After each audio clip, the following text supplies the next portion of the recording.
Thank you, Chairwoman Waters, and thank you for holding today's markup.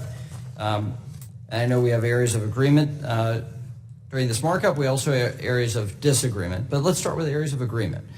As I've raised in this committee and over my time, significant period of time in Congress, I want to start by saying that I'm pleased that my colleagues on the other side of the aisle are agreeing with Republicans that China poses a real threat to our national security. I think we've had a broader conversation in this committee than we've ever had before, and I'm grateful that Chairwoman Waters has been eager to engage in this conversation.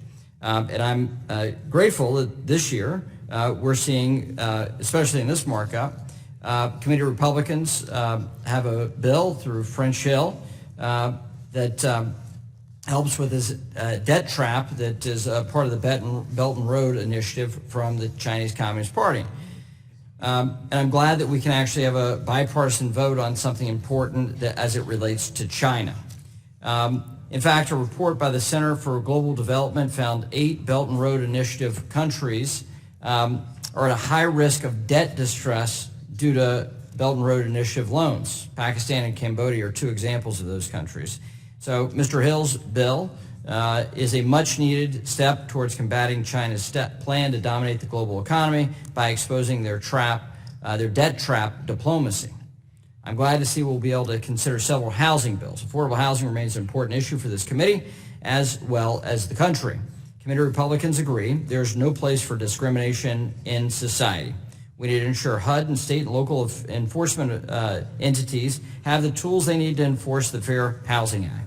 This includes holding bad actors, even cities that are represented by members of this committee, making sure they're held accountable, and ensuring that they do not benefit from any type of federal funding without significant improvements to their administration of those funds.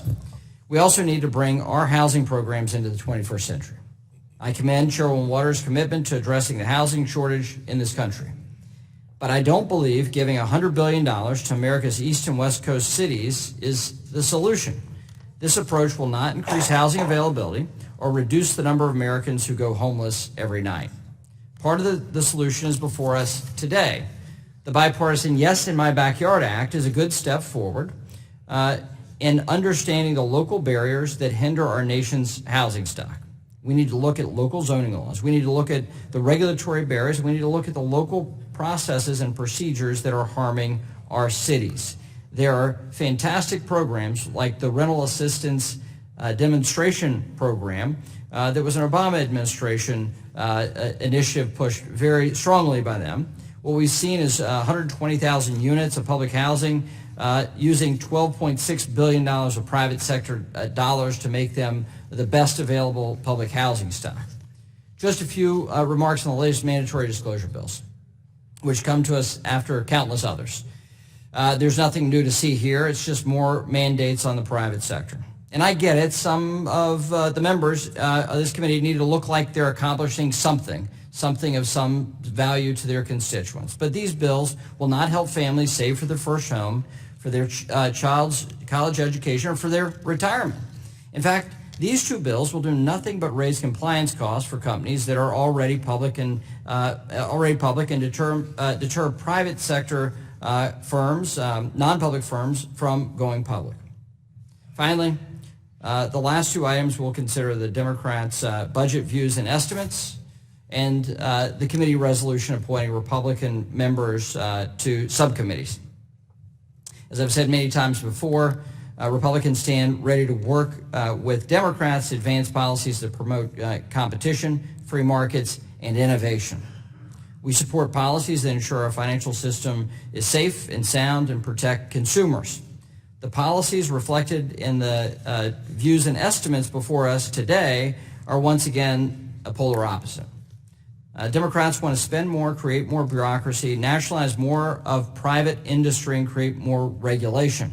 At least that's what the views and estimates say. These policies will shrink our economy, cost American jobs, hinder markets, and raise the cost of financial products and services for all consumers, ultimately failing the individuals, families, and small businesses that these policies are intended to help. And so we disagree on those items, and I think that is a disagreement that is not is representative of where we are as individuals and members of this committee. And I think that fulsome debate is a reasonable one for us to have. And so with that, Madam Chair, if I may at this time ask unanimous consent to consider the committee resolution appointing Republican members to subcommittee and task forces. Without objection, such is the order.